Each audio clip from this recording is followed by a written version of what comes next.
أشرقت نفسي بنور من فؤادي حينما رددت يا رب العباد أعوذ بالله من الشيطان الرجيم بسم الله الرحمن الرحيم وصلى الله على سيدنا محمد وعلى آله وصحبه وسلم. So inshallah we're going to be going through the second meaning of Thumma in this video. So the second meaning we're going to be talking about is Thumma being used to indicate distance. Distance between two pieces of information without order. So this differs in that it doesn't indicate order. Order is not indicated based on the context and grammatical considerations. And here distance indicates distance in meaning. And we'll explain what this means in the upcoming example, inshallah. So here we have two separate sentences, related sentences, that are joined by the conjunction Thumma. And I haven't translated the word Thumma deliberately because there is no equivalent of this in the English language. We'll try to find a word that might convey the meaning or part of the meaning, inshallah. So anyway, let's concentrate on the blue sentence and the green sentence and see how they're related. And then we'll discuss the usage of the conjunction Thumma. So it says here, أعجبني ما صنعت اليوم. So somebody's speaking and saying, I was impressed with what you made today. So possibly a boss telling his worker, what you made today, I was very impressed with. Then we have the conjunction Thumma, joining the next sentence. And the same boss says, ما صنعت أمس أعجب. What you have made yesterday was more impressive. You can see that the sentences are related here. And it's talking about what you made today and what you made yesterday. And that what you made yesterday was more impressive. Okay, I want to highlight this particular word, MC, which means yesterday. That's a very important word in this particular sentence, which will indicate something about the function of Thumma. Order is not indicated in the meaning based on the word yesterday, because this happened yesterday and this happened today. So it's not talking about order, because this happened before this. Now, a question one may ask, and I'm sure there's some people that have this in mind: why use the word Thumma if you're not indicating order? Because we have another conjunction, which is a more commonly used conjunction, that doesn't indicate order and it can be used, which is the wow. So why not use the wow instead? So we can take off the Thumma and put the wow instead. So over here, I've put both sentences up. One with Thumma and one with the wow. Now, with the wow, it's translated as, I was impressed with what you made today, and what you made yesterday was impressive. So here it's indicating that what was made yesterday was more impressive. Thumma gives a very similar meaning. Now I say similar because it's actually one aspect of Thumma which will give it more information. And what is that information? The information is that it indicates a large difference in quality. Now, I've put here quality. It could be quality, it could be quantity, but based on the context of this sentence, it's what impressed the boss. So it could be the quality of the work, of what he made. It could be the quantity.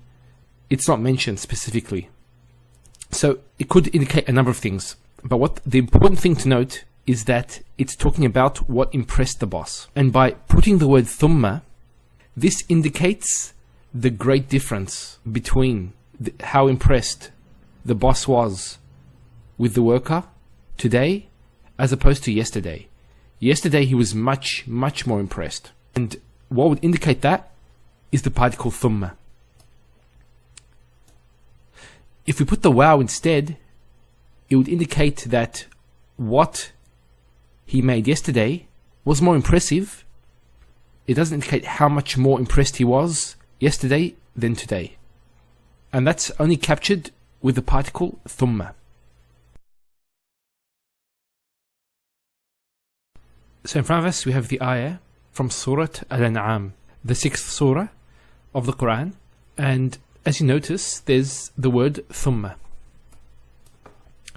Now, prior to talking about it, I'm going to show you another example of a sentence to show you how Thumma is used, and this will pave the way to be able to understand this verse here. So we have the example. It says Ya Fulan. Ya Fulan means oh so and so. So it says Ya Fulan أعطيتك وأكرمتك وأحسنت إليك. I gave you and I was generous to you and I was good to you. And then he says ثم تشتمني, and after all this you abuse me. He's counting the favors they did to him, and then after all this you abused me. Now the meaning of Thumma here is used for reproach and condemnation. So it's comparing these two things. I did all this good to you and you abuse me. It indicates the great distance between these two matters. Getting back to the verse. Now what I'm going to show you here is from a tafsir called Al-Bahr al-Muhit. So what I'm going to do is I'm going to quote the Arabic. So this is the quote in the tafsir, and that's the translation of it. So I'll just read the translation for the moment. It says, if the waw was used instead of Thumma, then this will not give the meaning of rebuke. So what waw does, it just joins between the two sentences above. So let's read the verse. It says, praise be to Allah who created the heavens and the earth and made darkness and light. And then yet. So the way Thumma is translated here is yet. Yet those who reject faith hold others as equal with their guardian Lord. الذين كفروا بربهم يعدلون.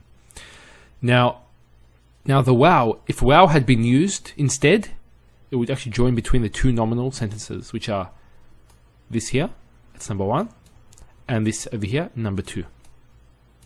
But what Thumma does is it gives the meaning of rebuke.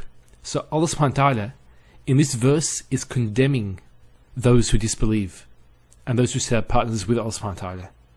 It's highlighting the great distance between the praise of Allah subhanahu wa ta'ala, the one who created the heavens and the earth and created darkness and light, and he has no partners in doing this. Yet, and I'm using this as a translation here, yet those who reject faith, الذين كفروا بربهم يعدلون, or they hold others as equal with their Rabb, with their guardian Lord. This is the first verse of Surah Al-An'am. If you actually read the rest of the surah, you realize that this is pretty much sums up what the surah is about. It's about condemning disbelief and polytheism, and it also shows the other side as well, that of pure monotheism. And that's beautifully captured at the end of the surah in the example of Ibrahim alayhi salam. So in the next video I'm going to highlight two sections in the Qur'an that are identical word for word with the difference of the conjunction used.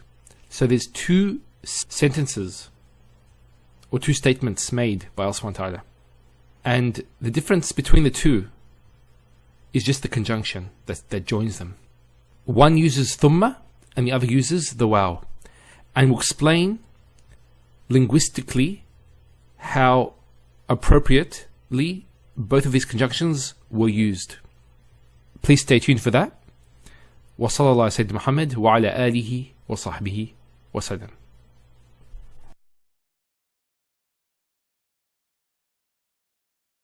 أشرقت نفسي بنور من فؤادي حينما رددت يا رب العباد.